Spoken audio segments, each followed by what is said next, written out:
아이고.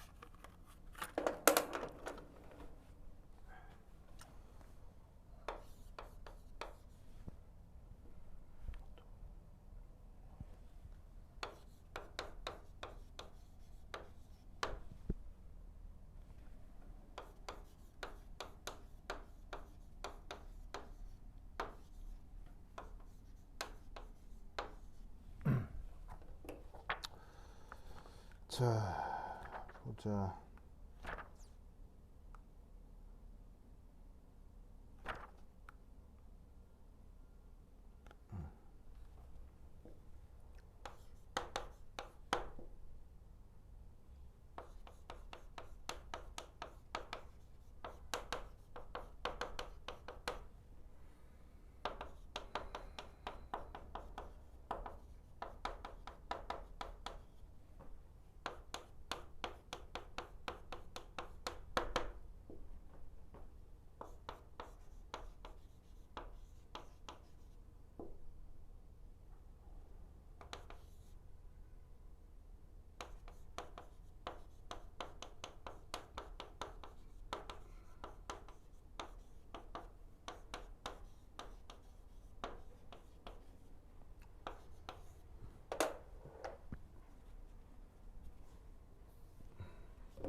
하나, 둘, 셋, 하나, 둘, 셋.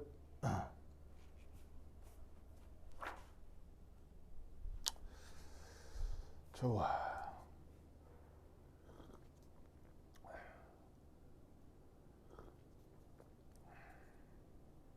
아유, 이거 뭐야. 아무도 없냐.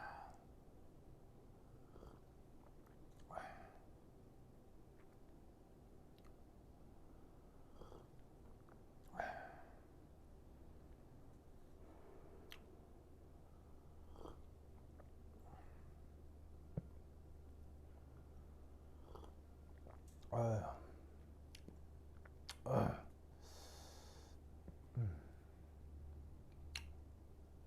이거 참 아무도 없네.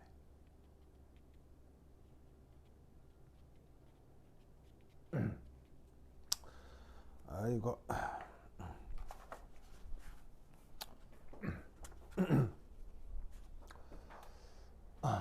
원자 구조를 알기 위한 그 아주 중요한 실험 결과들이 있죠. 그래서 저번 시간에는 이제 그 원자 안에 있는 전자 발견과 관련해서 그 밀리칸이라는 사람이 기름방울 실험을 통해서 전자 전하량을 어떻게 이제 찾았는지 실험적인 얘기를 한번 해봤습니다. 이게 되게 물리학적인, 둘 다 물리학적인 얘기인데 여러분 학교에서 이 기름방울 실험 같은 경우 시험에 한번 나온 적이 있어가지고 그 이제 뭐냐면 그 한번 이제 수식적인 전개를 한번 해보았습니다. 자, 그 다음은 러더포드가 이제 원자핵을 발견하게 되죠. 그래서 그 원자핵 발견에 대한 얘기를 좀 해보도록 하겠습니다. 러더포드의 원자핵 발견과 관련해서 아주 중요한 게 바로 그거죠. 1. 알파 입자 산란 실험이죠.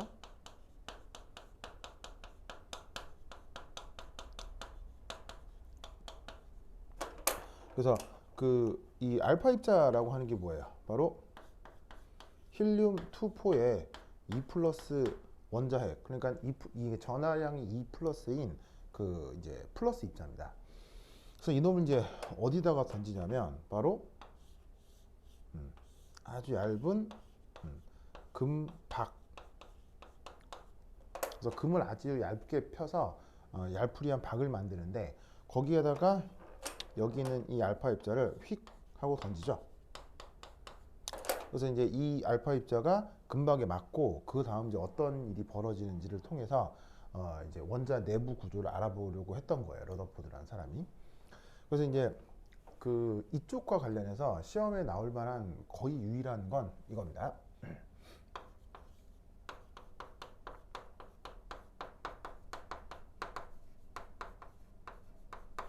자, 원자 모형에 따른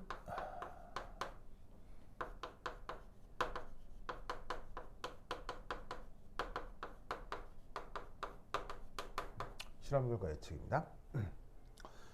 자, 그래서 어떻게 되냐면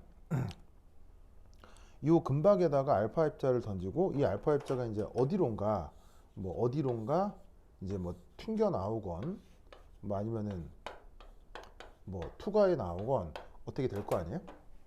그래서 이렇게 알파 입자를 던져서 이 금박이랑 상호작용을 하고 뭐 어디론가 휘건 그대로 나오건 뭐 꺾이건 뭐건 일어날 텐데 그 예상 패턴을 한번 그려보라는 문제가 시험에 가장 많이 나올 겁니다. 그래서 이 금박을 토대로 주변을 이런 식으로다가 이렇게 이제 스크린을 걸었을 때 이때 알파 입자 산란 실험의 결과를 이 스크린에 이렇게 좀 표현해 볼 수 있느냐, 그게 실험에 이제 가장 많이 나올 수 있습니다. 자, 우선 첫 번째가 달턴.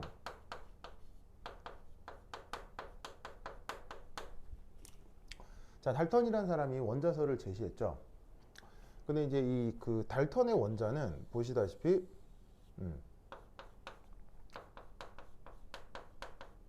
파괴 불가합니다. 절대로 이제 깨부실 수 없는 어떤 질량의 덩어리를 원자라고 정의를 했잖아요. 그러다 보니까 여기에서 예를 들어서 알파 입자가 이제 2 플러스 입자죠. 얘를 이게 던진다 치더라도 얘가 파괴 불가의 입자이기 때문에 알파 입자가 원자에 맞아서 어떻게 된다? 이렇게 그냥 사방팔방으로 이렇게 다 이렇게 튕겨 나가는 거예요. 이렇게 어디로 그냥 다 튕겨 나가 버리는 거예요. 아시겠죠? 뭐 아니면은 그냥 원래 얘를 때리지 못한 애만 이렇게 이제 빠져나올 거고요. 그래서 어떻게 되냐면 달턴 관점의 원자라고 하면 알파 입자 산란 실험을 했을 때 이 스크린에 이 알파 입자가 닿은 걸 그림으로 표현을 하면 이렇게 표현이 되는 거죠. 스크린에 쫙 폈을 때 이렇게 되는 거예요. 원래 이 뭐냐면은 타겟이 있었던 금박 포일이 있었던 이 중간 언저리에는 전혀 이제 알파 입자가 닿지를 못하고 튕겨 나와 버렸으니까 요런 위치들에서만 요렇게 알파 입자가 스크린에 이제 검출이 될 거라 이런 말이에요. 그래서 이 금박이 있는 위치는 이 알파 입자가 전혀 통과를 못해서 전혀 닿지를 못하고 그 금박이 없는 쪽, 금박이 없는 쪽만 알파 입자가 이렇게 닿아서 이렇게 이제 스크린에 표시가 될 거다 이런 말이죠. 그래서 이게 달턴 관점의 원자에서 알파 입자 산란 실험을 했을 때의 예상 결과입니다. 자, 두 번째는 바로 톰슨 관점.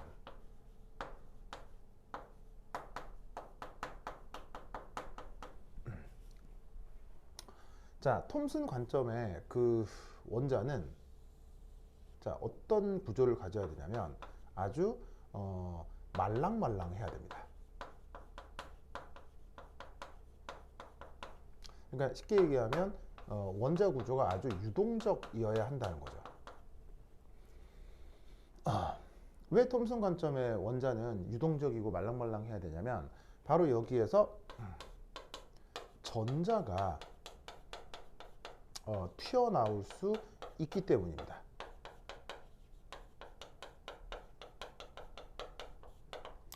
바로 톰슨이 음극선 실험을 통해서 이 원자 내 구성 성분인 전자가 빠져나올 수 있다. 이렇게 이제 그 실험적으로 이제 찾아낸 거고, 그래서 이제 그 업적으로 노벨상을 받은 거잖아요.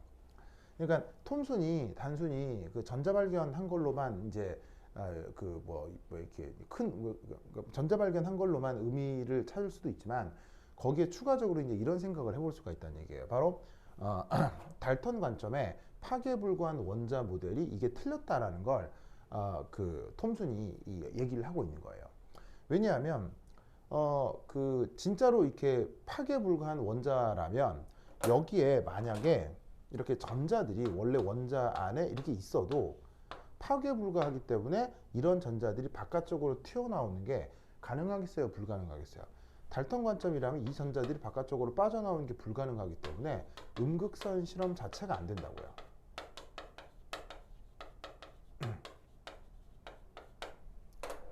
마치 딱딱한 바위에 이렇게 이제 이렇게 딱딱한 바위에 뭐가 또 다른 이제 유리질 성분 같은 게 콕콕 박혀 있어서 그거를 이렇게 손가락으로 이렇게 긁어도 빠져나오지가 않는 그런 커다란 돌멩이 같은 거 있죠. 그런 것처럼 원자가 파괴 불가한 구조라면 전자가 여기 박혀서 어떤 실험을 하건 뜯겨 나오질 않을 텐데, 어쨌거나 이 음극선 실험을 통해서 전자가 튀어나온다는 얘기는 요거 자체가 어떻게 된다? 상당히 유동적인 구조다. 원자 자체가 유동적인 구조다라는 걸 알 수 있는 거예요. 그래서 이 유동적이고 말랑말랑하다라는 것을 빗대서 사람들이 이제 뭐라고 얘기도 했었냐면 푸딩이다. 그래서 탐선이 얘기한 그 원자 모델은 푸딩 모델이다. 이런 얘기를 했었죠. 그러다 보니 어떻게 되냐면 저기 있는 저 알파 입자를 쏘면 어떻게 된다? 여기가 구조가 말랑말랑하기 때문에 그냥 던지는 족족, 던지는 족족, 던지는 족족 그냥 다 빠져나오는 거예요. 마치 뭐냐면 진짜로 정말 말랑말랑한 푸딩에다가 쇠젓가락 같은 걸로 휙 던지면 어떻게 돼요?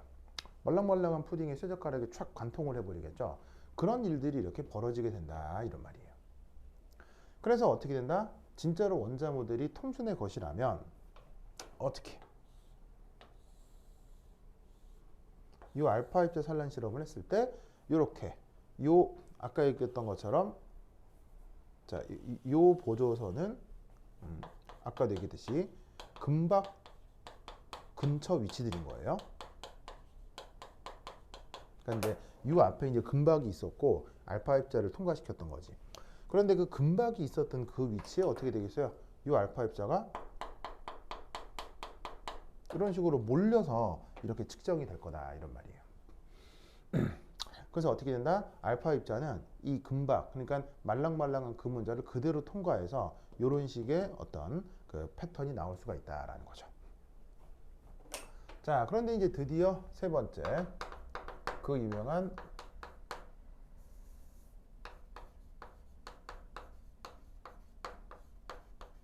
러더포드의 실험 결과죠.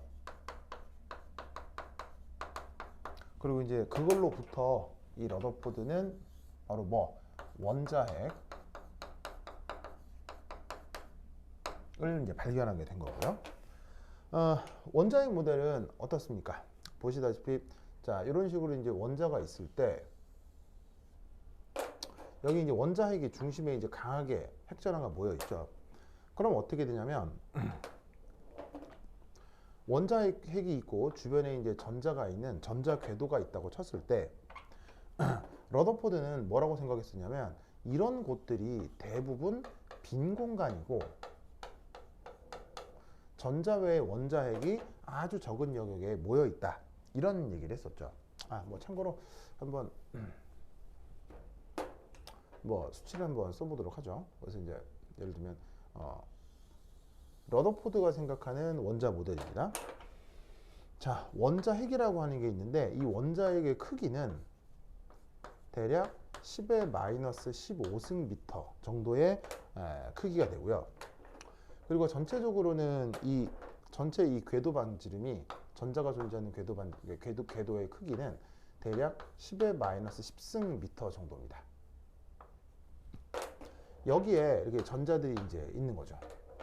그러니까 전체 크기가 10의 마이너스 10승 미터 정도가 되는 게 원자인데 원자핵은 10의 마이너스 15승 미터 안에 모여 있기 때문에 핵전화가 이런 대부분의 공간들이 다 빈 공간이다. 그래서 원자의 대부분은 텅텅 비어 있다라고 생각을 하는 거죠. 그래서 어떻게 되냐면 이 알파 입자를 이렇게 던졌을 때 어떻게 된다? 빈 공간이니까 대부분은 그냥 무사통과예요. 대부분은 그냥 이게 무사통과가 되는 거죠. 그런데 어떻게 되냐면 아주 적은 확률로 이 원자핵 근처를 딱 가게 되면 이 원자핵하고 알파 입자가 둘 다 플러스 입자니까 여기에 있는 이 녀석이 굉장히 큰 궤적으로 확 휠 수가 있어요. 그리고 그게 거의 정면 충돌에 가까우면 거의 되튕겨 나올 정도로 이 청력이 아주 강하게 나타날 수가 있다는 얘기죠. 그래서 거의 대부분은 그냥 무사 통과인데 대략 한 10,000분의 1 정도, 아니 10,000분의 1 정도, 그 다음에 10,000분의 1 정도는 아주 큰 이런 이제 궤적의 변화가 나타날 수 있습니다. 그래서 실험 결과를 이제 실제로 보시면 이게 뭐 예측이라기보다는 실제로 있었던 거죠. 실제로 실험한 결과를 좀 보면 자 여기가 아까 얘기했듯이 그 금박이 있던 위치입니다. 자 어떻게 되냐면 바로 자, 이 근처에 모이는 건 맞아요. 왜냐하면 대부분 빈 공간이라 알파 입자를 던졌을 때 그대로 수직하게 빠져나오는 건 맞죠. 그런데 어떤 일이 벌어지냐면 난데없이 막 이런 곳에도 이제 뭐냐면 그 어느 정도 크게 휘어서 이런 위치에도 어떻게 된다? 그 뭐냐면 알파 입자가 발견이 되고 그다음 전혀 관계없는 완전히 아주 멀리 떨어진 이런 위치에서도 알파 입자가 발견될 수가 있어요. 무슨 뜻인지 아시겠죠? 알겠죠? 예. 그래서 마치 뭐 이 모델하고 이 모델을 대강 섞어 놓은 듯한 그런 패턴이 나타날 수가 있습니다. 그래서 이 달턴 관점에 의한 원자라면 알파 입자가 전혀 투과를 못하기 때문에 금박 위치 근처에서는 전혀 알파 입자가 검출이 되지 않고 그 외의 위치에서만 알파 입자가 검출이 되는 반면 톰슨이 생각한 유동적인 말랑말랑한 푸딩 모델에서는 알파 입자가 뭐냐면은 거의 대부분 그냥 관통을 해서 이렇게 한 곳에 모이는 게 예측 결과인 거죠. 예측인 거죠. 그런데 이제 실제 실험을 해보면 이렇게 되는 거예요. 대부분은 이 톰슨 모델처럼 한 곳에 모이지만 상당히 낮은 확률로 대략 1000분의 1의 확률로 상당히 많이 휘어서 검출되는 알파 입자도 있고 그 다음 거의 되튕겨 나오다시피 큰 변화를 일으키는 어떤 알파 입자도 있을 수 있는데 그걸 설명하려면 이렇게 좁은 영역에 양전하가 모여있는 원자핵이 있어야 된다라고 이제 러더포드가 생각하고 그 업적으로 노벨상을 받게 된 거죠. 그래서 여러분 학교 시험엔 바로 요 그림, 요 그림, 요 그림을 그려봐라 하는 게 한번 나온 적이 있으니까 뭐 복습 겸 해서 좀 살펴보시기 바랍니다. 오케이, 됐다. 자, 그 다음 어디로 가보시냐면 그 외에는 또 뭐 크게 어렵지 않아요. 뭐 양성제, 중성제 여기 있고 분자 이온 이런 거 있는데 뭐 여러분 입장에서는 뭐 크게 어렵지 않게 뭐 생각해 볼 수 있고 뭐 그 준달책 2장에는 뭐 간단한 주기율표에 대한 소개가 있는데요. 이게 뭐 크게 어려운 건 아니니까 여러분들 입장에서 어렵지 않게 생각해 볼 수 있을 것 같습니다. 그래서 뭐 주기율표는 뭐 크게 뭐 이렇게 이 챕터 2에서는 크게 이제 어렵게 다뤄지진 않고요. 그 다음 뭐가 하나 있냐면 38페이지에 이름 붙이기가 하나 있을 거예요. 그걸 한번 살펴보겠습니다.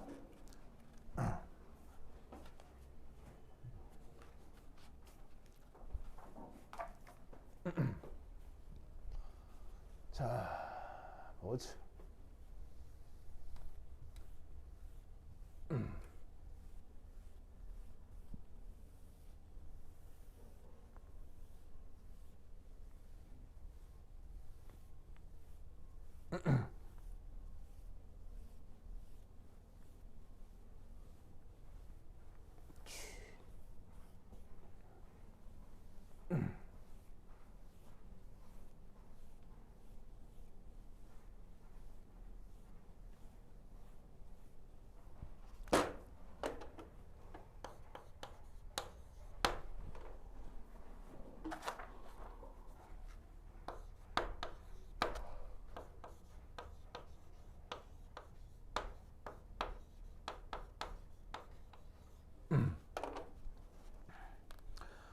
이제 그 똑같은 준달 책인데 뭐 내용이 다른 건 아니죠. 근데 이제 그 뭐 1학년 때는 그 뭐 이렇게 한글로 된 걸 썼다면 지금 이제 일반학 과정에서는 영어로 된 걸 쓸 거란 말이죠.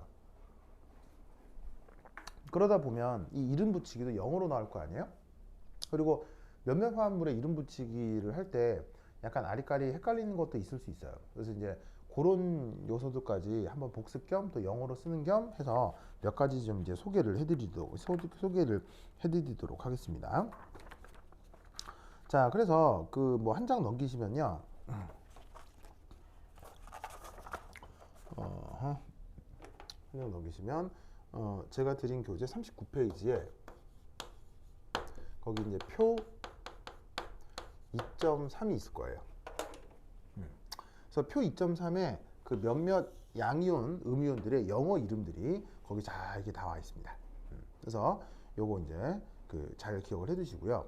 그래서 이제 보시면 수소도 있고 리튬도 있고 등등등 있는데 중요한 건 이제 책이 영어로 바뀌기 때문에 이름도 영어로 쓰라고 하거든요. 그래서 거기에 있는 영어 잘 살펴보시고요. 철자 틀리지 않게 조금 좀 기억을 좀 해두시기 바랍니다.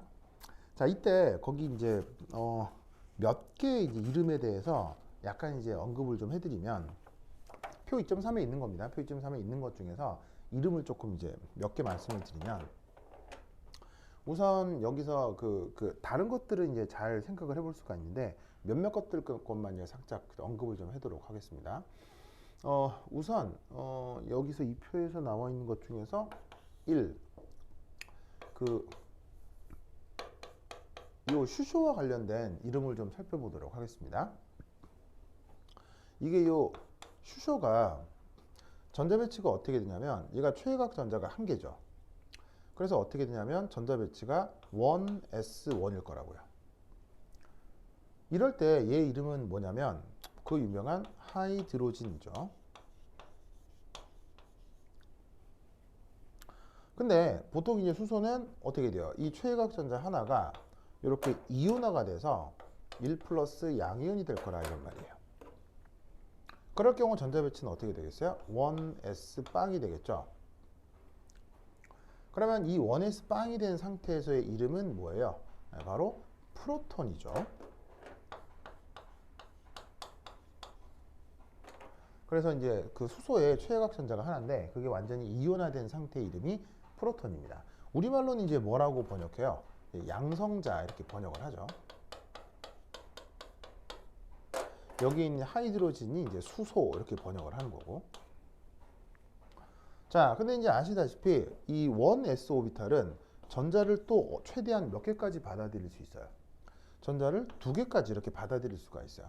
그러니까 어떻게 되냐면 수소 입장에서는 원래 있던 하나의 전자 외에 외부에서 전자 하나가 더 공급돼서 이렇게 전자 배치가 나타날 수 있고, 그럴 때 이 수소의 이제 전하는 어떻게 표현되겠어요? 형식 전하는 마이너스로 표현이 되겠죠. 이럴 때 얘 이름은 뭐라고 부르냐면 하이드라이드라고 합니다. 하이드라이드. 우리말 번역은 슈쇼 음이온 이렇게 이제 번역을 합니다. 근데 이제 어차피 이제 영어로 써야 되니까 프로톤, 하이드로진, 하이드라이드 이렇게 기억을 해주세요. 당연히 성격은 비슷할까요? 완전 다를까요? 성격이 완전 다릅니다. 여기에 있는 이 H 플러스는 전체 화학 반응에서 아주 대표적인 뭐로 작용을 하게 되냐면 산. H 플러스가 산인 건 뭐 여러분 뭐 잘 아시죠? 근데 여기에 있는 이 하이드라이드는요, 이 전체 화학 반응에서 봤을 때 뭐로 작동을 하게 되냐면 아주 강력한 염기입니다. 염기 중에서도 아주 강력한 강염기. 그리고 또 뭐로 작동하기도 하냐면 때때로 환원제로 작동하기도 합니다. 그래서 어떻게 되느냐, 저 전자배치나 이온가 뭐 이런 것 등에 따라서, 그리고 이름 다르죠? 따라서 화학 반응성이 아주 달라진다. 그래서 이런 정도의 이름 꼭 기억해 두시기 바랍니다.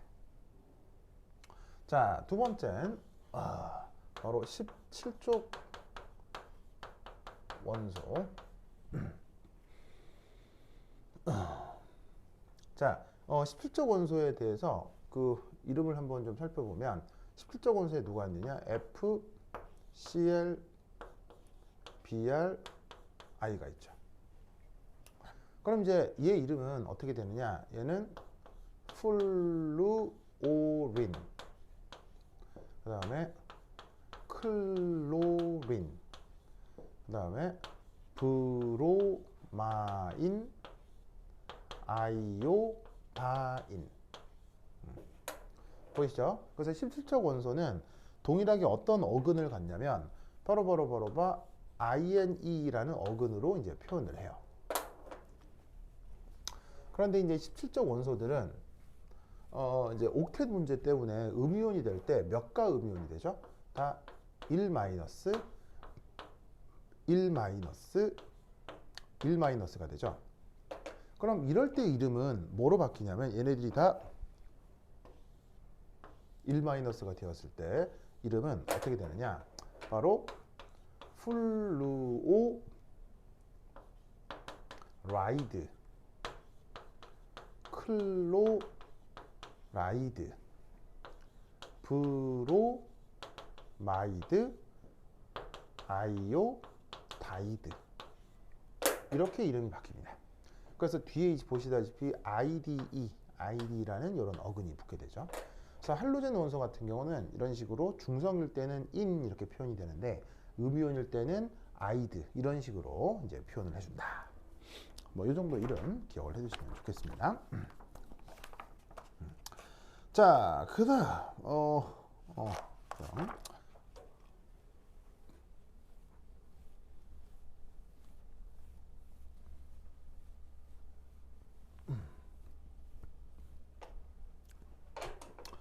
자, 거기 이제 보시면 그 외에 또 이제 음이온들 중에 이름이 이제 재밌는 것이 바로 이제 이겁니다.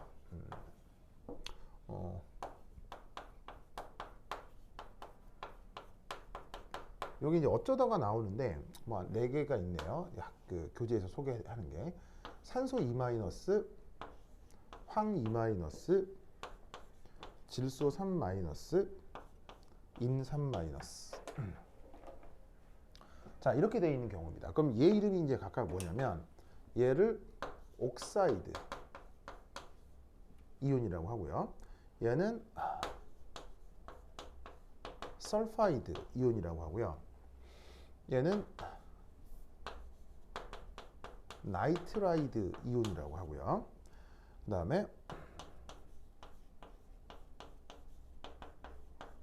포스파이드 이온이라고 합니다. 자, 보시다시피 여기도 어떤 말이 붙냐면요, 아이드 이런 말이 붙죠. 자, 어디도 마찬가지냐면 여기에 있는 그러니까 할로젠에도 지금 아이드란 말이 붙잖아요. 그럼 여기 똑같이 아이드 이렇게 붙는데, 그러면 자 보세요. 아이드라는 말이 붙었을 때에 어떤 공통점이 있다는 걸 알겠죠? 뭐겠어요? 아이드라는 말이 붙는 공통적인 뜻 바로 뭐냐? 옥텟이에요. 옥텟을 만족하는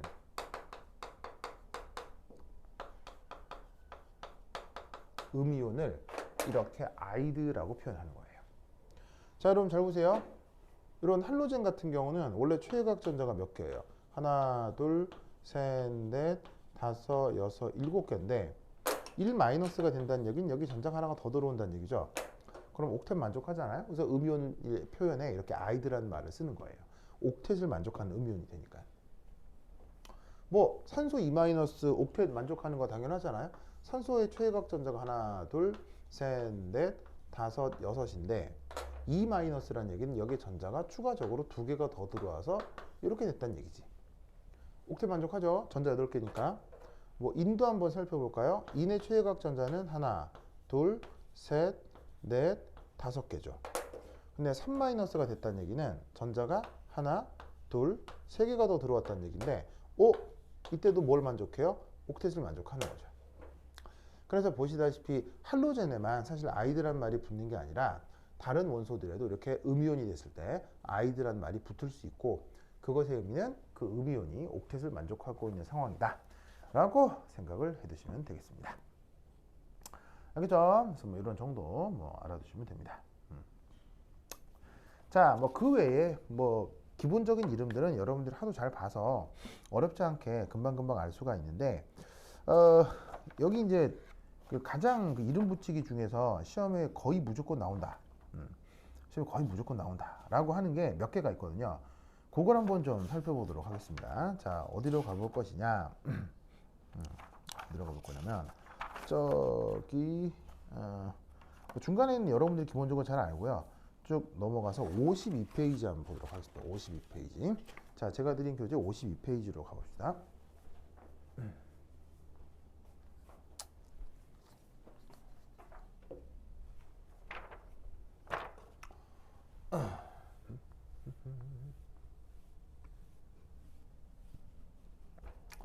아이고.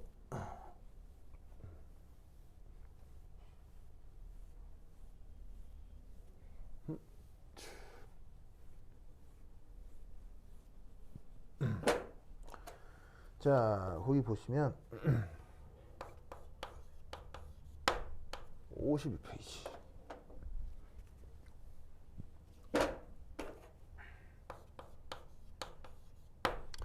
자, 이거 한번 살펴봅시다. 자, 52페이지에 보면 거기 이제 또 굉장히 중요한 게 있는데 바로 표 2.5입니다. 여기에 나와 있는 이름 굉장히 중요하고 실제 시험에 나온다고 하면 굉장히 잘 나올 수 있으니까 꼭 기억을 해두셔야 되겠죠. 완전 중요합니다. 자, 이때 몇몇 걸 한번 소개를 좀 해보려고 하는데 우선 첫 번째 1.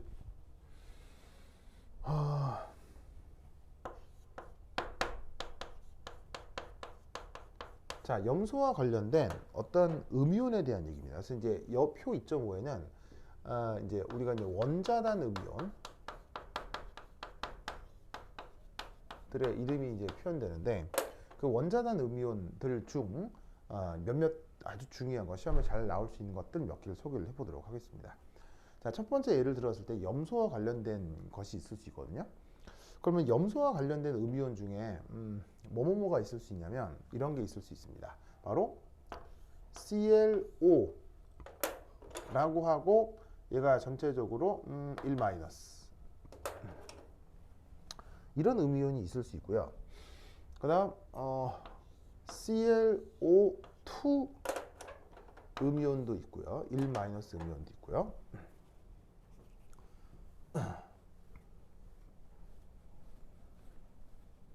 좀 띄어 그릴까?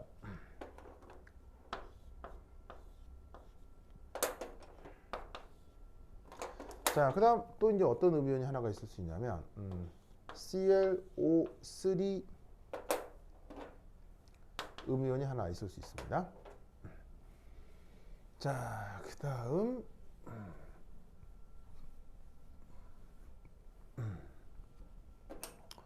자, ClO4 마이너스 이런 음이온들이 있을 수 있습니다.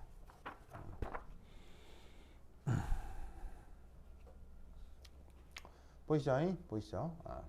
그래서 예를 들어 염소와 관련해서 이렇게 이제 산소가 하나가 있고 1 마이너스, 두 개고, 세 개고, 네 개고 이렇게 이제 염소 주변에 산소가 막 달리 붙어서 음이온이 되는 경우들이 있을 수 있거든요. 자, 그럼 얘들의 이름을 불러야 되는데 이름을 부르기에 앞서 얘들의 뭘 또 잘 알아둬야 되냐면 루이스 구조를 또 잘 그릴 수 있어야 됩니다. 루이스 구조. 자, 그럼 이 루이스 구조는 어떻게 그리면 되느냐? 이렇게 그립니다. 자, 염소가 있죠. 그러니까 지금 이제 중달책 초반에도 이제 루이스 구조 그리기가 나올 테니까 겸사겸사해서 이제 루이스 구조를 한번 그려보면, 자, 여기 있는 염소 쓰면 어떻게 되느냐? 최외곽 전자가 몇 개가 있죠? 염소는 하나, 둘, 셋, 넷, 다섯, 여섯 개가 있습니다. 아니, 여섯 개, 일곱 개가 있습니다. 그래서 최외곽 전자 7개가 있고 거기가 산소 4개를 붙여야 되죠.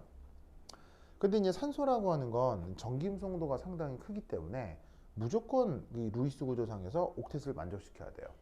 자, 그러려면 어떻게 돼야 되느냐? 자, 산소를 그리고, 자, 산소의 최외곽 전자가 몇 개죠? 7개죠? 아니, 6개죠. 하나, 둘, 셋, 넷, 다섯, 6개를 그리고 이렇게 이 중심원소 염소와 짜잔, 짜잔, 이중결합으로 연결하면 이렇게 산소가 무조건 옥텟을 만족하게 되어 있어요. 그래서 어떻게 되느냐? 방금도 말씀드렸다시피 요놈의 산소는 방금 말씀드렸죠? 전기 음성도가 뭐예요? 이게 엄청 커요. 자, 산소가 전기 음성도 크다라는 건 당연히 여러분 말씀드렸죠. 그래서 전기 음성도가 매우 커서 어떻게 돼야 돼? 많이 생각이 나. 항상 옥텟을 만족시켜야 합니다. 그러려면 산소를 중심원자의 이 중심원자의 최외곽 전자에 이중결합으로 연결하면 항상 이렇게 옥텟을 만족시킬 수가 있어요. 그럼 그런 식으로 산소를 이중결합, 산소를 이중결합 이렇게 연결을 시키는 거죠. 그런데 산소가 하나 남죠? 그런데 전자는 2개가 아니라 하나밖에 없죠. 아이고, 이럴 경우 어떻게 되느냐? 자, 산소의 최외곽 전자가 몇 개 있다고 그랬어요? 하나, 둘, 셋, 넷, 다섯, 6개가 있다고 했죠. 어쩔 수 없이 이런 경우는 중심원자의 홀전자랑 단일결합으로 연결시키는 수밖에 없습니다. 그런데 아까 말씀드렸다시피 산소는 전기음성도가 매우 커서 항상 옥텟을 만족시켜야 된다고 했죠. 그러려면 이 상태의 산소가 외부로부터 전자 하나를 더 받아들이는 수밖에 없어요. 이렇게 돼야 이 산소 주변의 전자가 하나, 둘, 셋, 넷, 다섯, 여섯, 일곱, 8개가 되면서 옥텟을 만족하게 되죠. 이 산소가 외부에서 전자를 하나 받아들였네요. 바로 이 산소가 형식 전하가 1-가 되는 겁니다. 그걸 전체적으로 이온가 1-라고 표현하는 거죠. 아시겠죠? 이때 얘 이름을 뭐라고 부르느냐? 퍼클로레이트 이온이라고 부릅니다. 퍼클로레이트 이온이라고 합니다. 자, 그 다음 얘. 자, 얘도 마찬가지로 염소 이렇게 그리고요. 염소 최외곽 전자 하나, 둘, 셋, 넷, 다섯, 여섯, 일곱. 자, 그럼 이때 여기에서 여기엔 산소가 3개가 있죠. 그럼 산소 3개를 어떻게? 이런 식으로다가 점 2개에다가 이중결합, 점 2개에다가 이중결합을 연결하라고 했죠.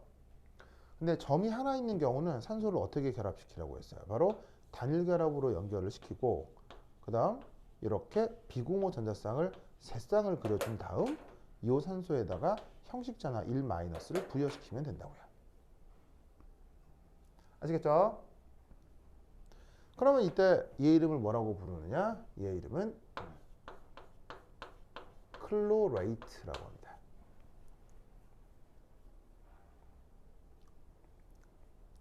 자, 그 다음 ClO2-는 자, 염소 그리시고요. 어쨌건 최외곽 전자가 하나, 둘, 셋, 넷, 다섯, 여섯, 일곱. 자, 여기에 산소가 2개뿐이네요. 어쨌거나 산소는 점 2개에다가 이중결합으로 연결시키면 되는데 점 하나에다가는 단일 결합으로 연결시키고 이렇게 형식 전하가 1-가 되면 산소가 옥텟을 만족하게 된다라고 했었죠. 자, 그러면 얘 이름은 뭐냐? 바로 클로레이트라고 합니다. 얘 이름은 클로레이트입니다. 아시겠죠? 그 다음 마지막으로 얘. 자, 얘는 뭐 염소가 있죠. 최외곽 전자가 하나, 둘, 셋, 넷, 다섯, 여섯, 7개인데 산소가 하나밖에 없기 때문에 그 산소가 여기에 있는 이 홀 전자랑 이압 단일 결합을 이루고 있습니다. 그럼 이 산소는 형식 전하가 1-가 되겠죠. 이 녀석의 이름을 뭐라고 부르느냐? 바로 하이포클로라이트라고 합니다. 아이고 바보. 쏘리. 클로라이트라고 합니다.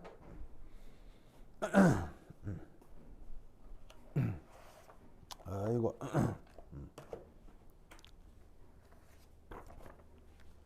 자, 저렇게 이름 붙이는 거 제가 이제 진짜 그 뭐냐면 시험에 억수로 많이 나오거든요. 그러니까 저거 이거 꼭 이제 잘 기억을 해두세요. 자, 그러면 저기에 나와 있는 노멘클레이처가 뭐냐? 이걸 한번 생각을 해보겠습니다. 이게 이제 뭐냐면 우선 첫 번째 여기에 어근상 자 우선 여기 이제 그 보시면 클로르라는 부분 있죠. 클로르. 자, 클로르라고 쓴 건 이게 뭐냐면 바로 얘가 이제 염소와 관련이 있다 라는 뜻의 어근을 우선 이렇게 이제 써주는 거예요. 어떤 경우건 다 이렇게 염소들이 이제 들어있긴 하니까요. 아시겠죠?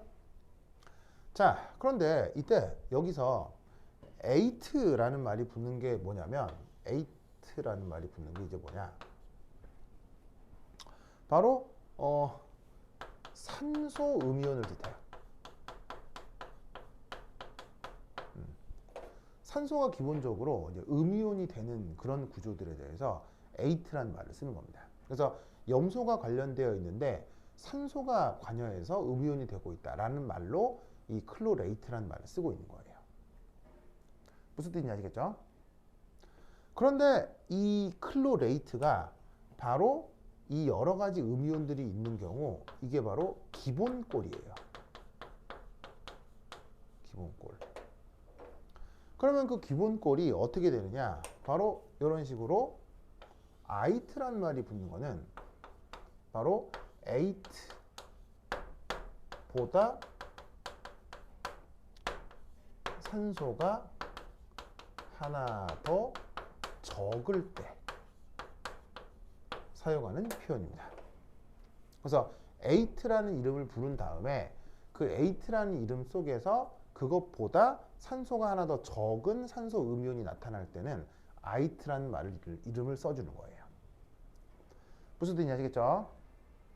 자, 그것에 반해서 얘는 어떤 말이 붙느냐? 클로라이트 좋은데 여기 난데없이 이제 뭐가 붙어요? 하이포라는 말이 붙죠.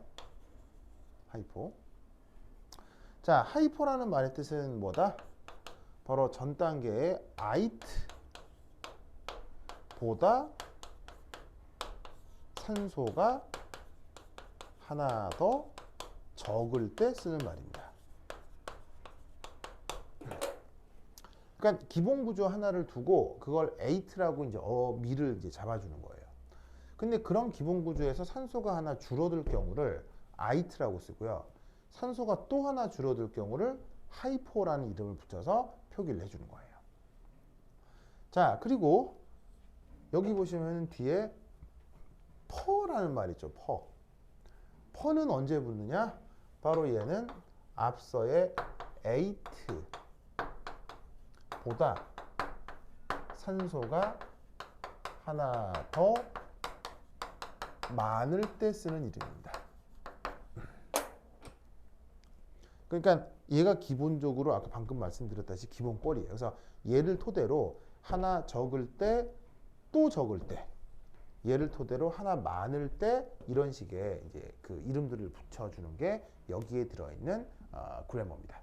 그래서 이제 이 염소 관련된 이 녀석이 가장 시험에 이름이 많이 나오니까 꼭 잘 기억을 해두세요. 아시겠죠? 아시겠죠? 완전 중요하다. 그러면 이제 이걸 응용하면 예를 들어서 이제 뭐 퀴즈를 하나 내드리면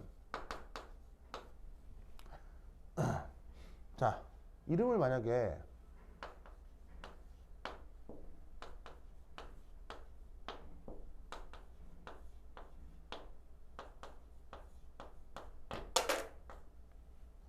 자, 이런 음이온들이 있다.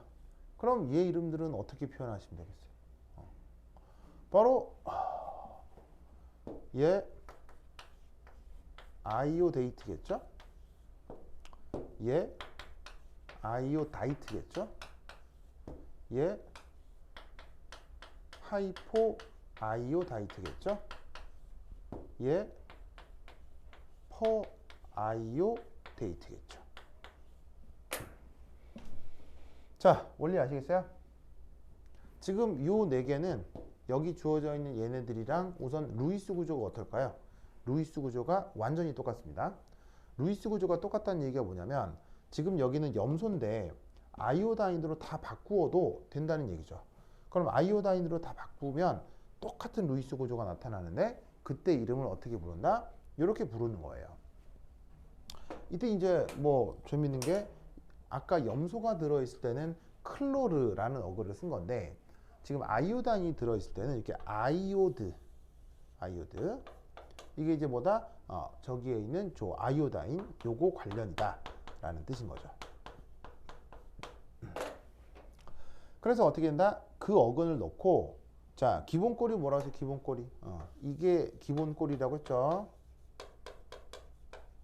그래서 그것보다 산소가 하나 더 적을 때 또 적을 때 얘보다 산소가 하나 많을 때 이렇게 이름을 표시해 주시면 됩니다.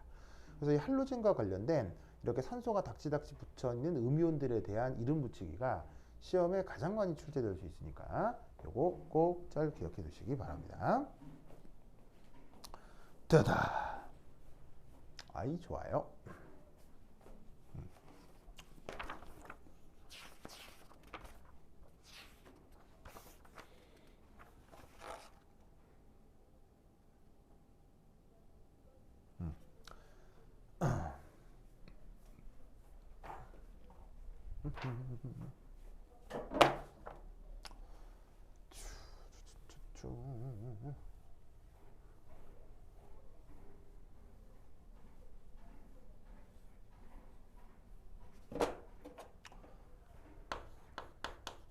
자, 두 번째 얘는 질소 관련입니다. 자, 그래서 뭐 질소 관련해서는 또 두 가지가 있을 수 있는데 바로 NO2 마이너스와 NO3 마이너스가 있을 수 있습니다. 자, 그러면 얘도 루이스 구조 한번 그려볼까요? 자, NO3 마이너스 루이스 구조는 어떻게 됩니까? 자, 질소가 이렇게 있고요. 그 다음에 예를 들어 자, 봅시다.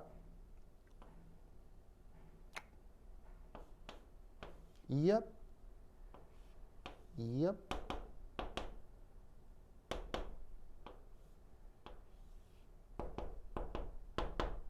자, 이렇게 생겨 먹은 게 바로 NO3 마이너스 음이온의 루이스 구조죠.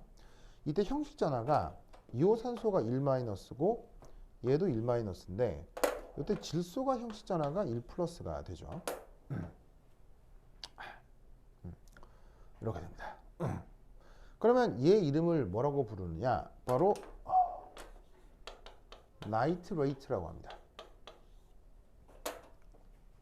나이트레이트. 자, 그러면 이때 NO2 마이너스 같은 경우는 어떻게? 루이스 구조가 이렇게 되고 이렇게 됩니다. 그래서 여기 산소가 없어지는 대신에 이 질소가 이렇게 이제 비공호 전자쌍을 하나 갖게 되죠.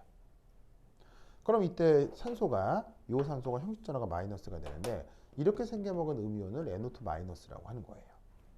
그럼 얘 이름을 뭐라고 부르면 되겠어요? 얘는 나이트 라이트라고 하면 되겠죠. 여기서도 똑같은 그 그래머가 작용하고 있어요. 8가 기본꼴이고요. 그 다음에 뒤에 붙어 있는 이 it가 그것으로부터 산소가 더 하나 작은 것을 의미하는 거죠. 그래서 얘보다는 산소가 하나 더 없어졌죠. 그래서 이때 얘 이름을 나이트 라이트, 누구에 대해서? 나이트 레이트에 대해서. 됐다. 자, 그 다음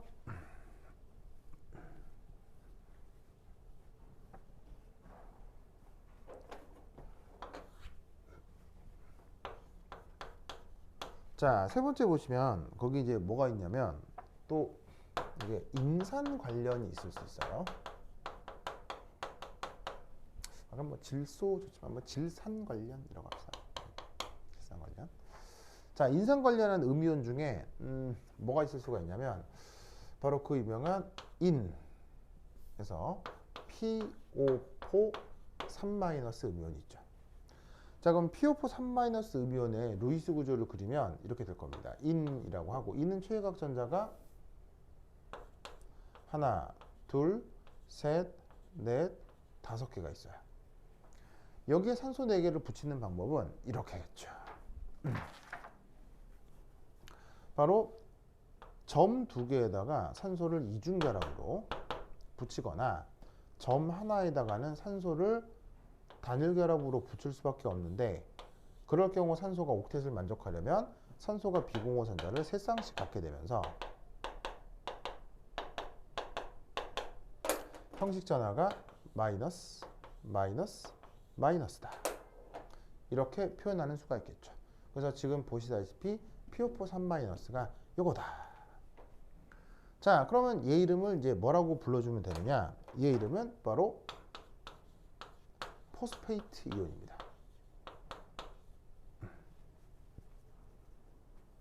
포스페이트.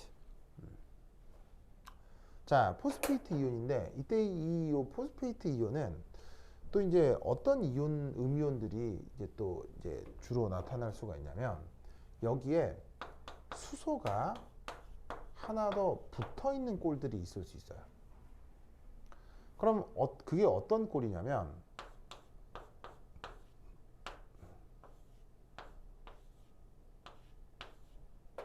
자, 여기까지 이게 다 똑같아요.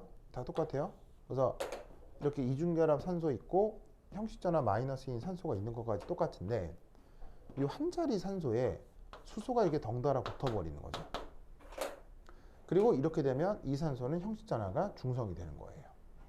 이런 식의 음이온이 있을 수 있거든요. 그럼 이제 이런 음이온은 뭐라고 부르냐면 바로 하이드로젠 포스페이트라고 해요. 그래서 여기에 요 수소가 있음을 이렇게 하이드로진이라고 이렇게 말을 써주면 된다 이런 얘기죠.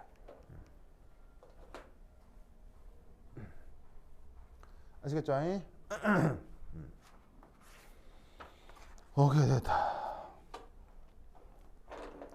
자, 그럼 마찬가지로 HPO4 H2 PO4 마이너스 이런 음이온이 또 있을 수 있거든요. 그럴 경우는 또 어떻게 부르느냐?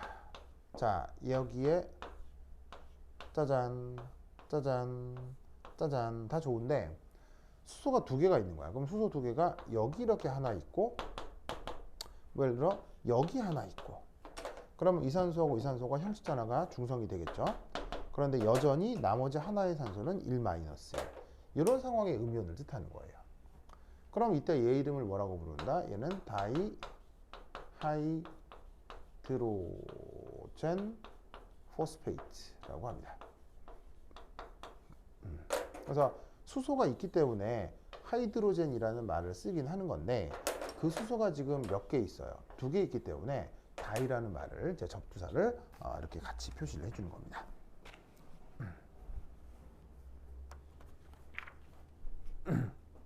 아시겠죠? 요거 기억을 잘 해주시기 바랍니다.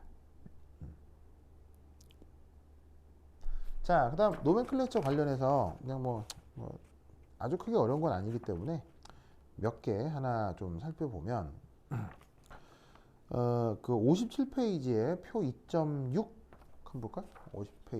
57페이지 표 2.6.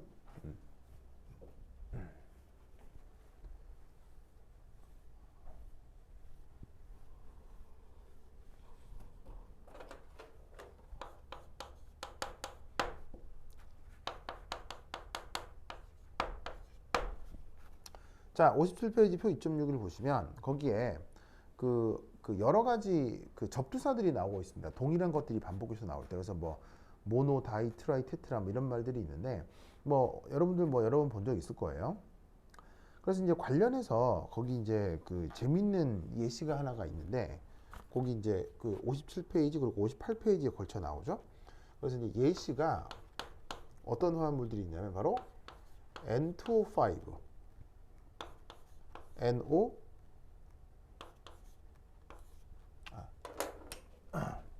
여기 있어. 자, N2O5 NO 그다음 NO2 그다음에 N2O3 그다음 N2O4 마지막으로 N2O5. 아이고 뭐가 뭐 엄청나게 복잡하게 많네요.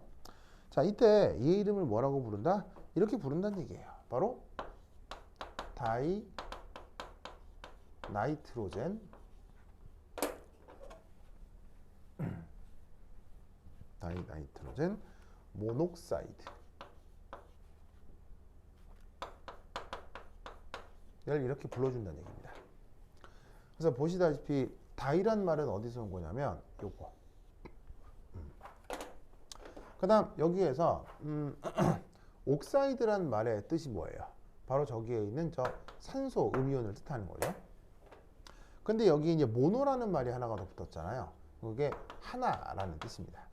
그래서 이제 모노의 O하고 옥사이드의 O가 같기 때문에 그럴 경우는 O를 두 번 쓰는 게 아니라 한 번만 써서 발음을 조금 편하게 만들어주는 거죠. 자, 그런 식으로 이제 얘 같은 경우는 이름을 뭐라고 부른다? 얘는 그냥 나이트로젠 모녹사이드.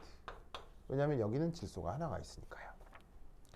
자, 그러면 얘는 뭐라고 부르면 될까요? 얘는 나이트로젠 다이옥사이드 라고 이름을 불러주면 되겠죠. 자, 여기에서 다이는 또 어디서 온 거겠어요? 산소가 두 개가 있기 때문에 다이라고 쓴 거고요. 그 다음 N2O3는 자, 또 이름을 뭐라고 불러주시면 되겠습니까? 얘는 다이 나이트로젠 트라이옥사이드 라고 얘기를 해주시면 되겠죠. 그래서 질소가 두 개 있어서 다이. 근데 산소가 지금 세 개 있잖아요. 그 세 개 있는 건 트라이 이렇게 이제 표현을 한 겁니다. 자, 얘는 다이 나이트로젠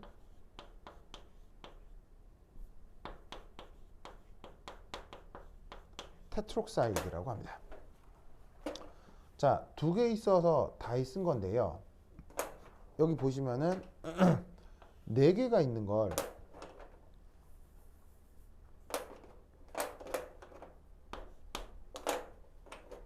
자, 어떻게 표현하고 있냐면 이렇게 테트르로 표현하고 있죠. 테트르. 이게 이제 참고로 이렇게 말을 좀 보시면은 원래는 테트라란 말이 있고요. 옥사이드라는 말이 있어요. 자, 옥사이드라는 말의 뜻이 뭐죠? 이게 산소 2- 음이온을 옥사이드라고 한다고 했었잖아요. 그럼 이때 여기에서 테트라라고 하는 게 이게 뭐다? 4개가 되는 거예요. 그래서 산소 음이온이 4개가 있다는 뜻으로 저 산소 음이온이 4개가 있죠? 그걸 쓴 말인데 이거를 한꺼번에 쓰면 발음 문제 때문에 여기에 있는 요 A를 요걸 이제 띄어내는 거예요.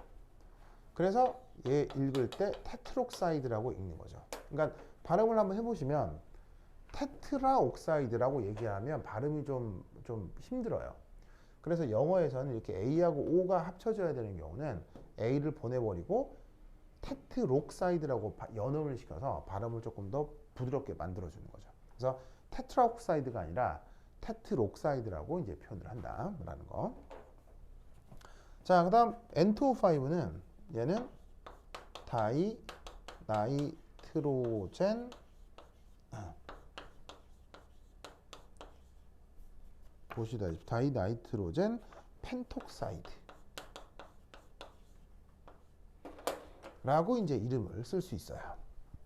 자, 여기도 질소가 두 개니까 다이. 자, 이때도 여기서랑 똑같은 논리가 적용되고 있는데 다섯 개 보이시죠? 5개를 뜻하는 말이 뭐예요? 여기 펜트라고 말이지, 펜트. 자, 이것도 마찬가지예요. 5개를 뜻하는 어근이 뭐예요? 원래 펜타예요. 그리고 산소 음이온을 뜻하는 이름이 뭐예요? 옥사이드예요.